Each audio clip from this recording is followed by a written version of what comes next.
Hello and welcome to another edition of Elizabeth Burnt This and That. And once again, we're at the grassy knoll near Fillmore, Indiana. This time, we're using our DJI Mic Mini wireless microphones. Last time they were plugged in, but they didn't connect. They are connected now. Video. We can hear what Elizabeth is saying.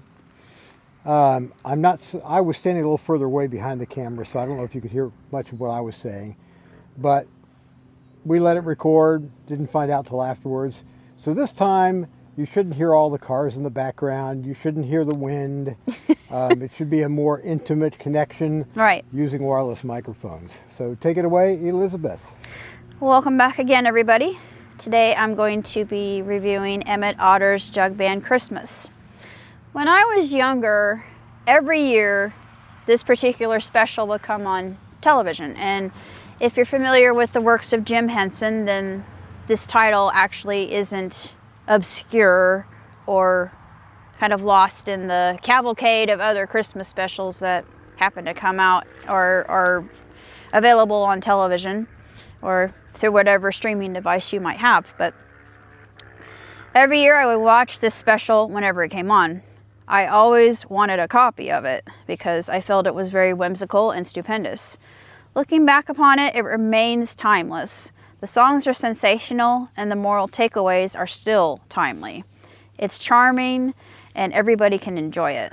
There are quite a few takeaways that everybody can learn from, resonating life lessons, and even in this day and age, there's something that I think people can take away from it or glean.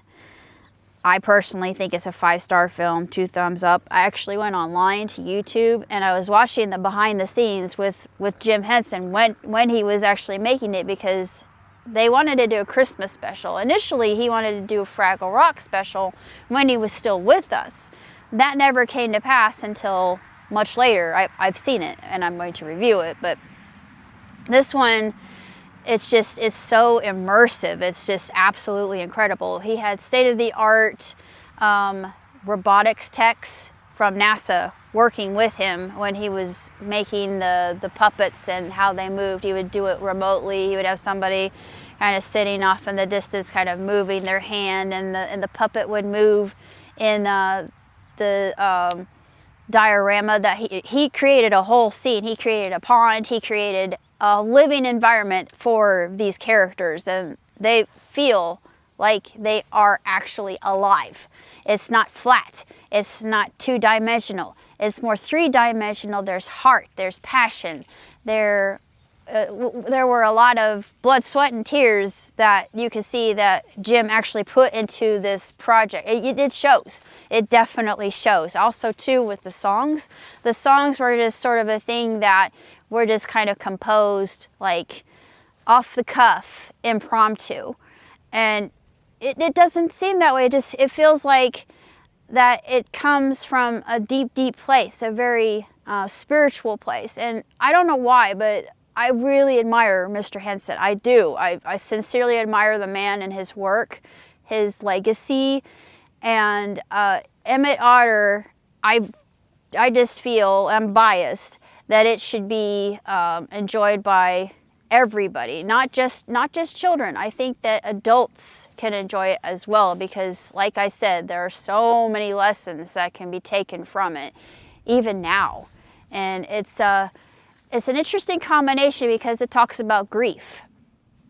And I feel like that's important. That's one thing that holiday movies just kind of gloss over, except if you've seen That Christmas actually kind of touches on grief. But this really handles it in a very understandable, palpable way. And it also tackles some other hard adult truths that don't really get spoken of at all in holiday specials. So that's why I think this one completely stands apart, and that's why I love it as much as I do. I didn't realize it that much when I was a child. I love the characters, I love the songs, and it was just so heartwarming and heartfelt, and you could just, I cry every time I watch it with Ma's song. I don't know why, but every time, I mean, even as a child, I cried.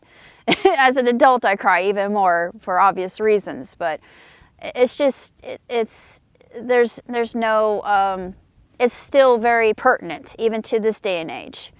So I recommend everybody would see it. What do you have to say, John? I didn't watch it. No, well, are you a fan of Jim Henson? Oh, yeah. Yeah. Especially when I was a young kid.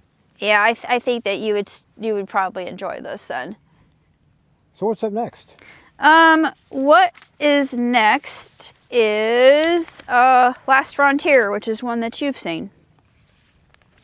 All right. Well, we'll look forward to that. Until that time.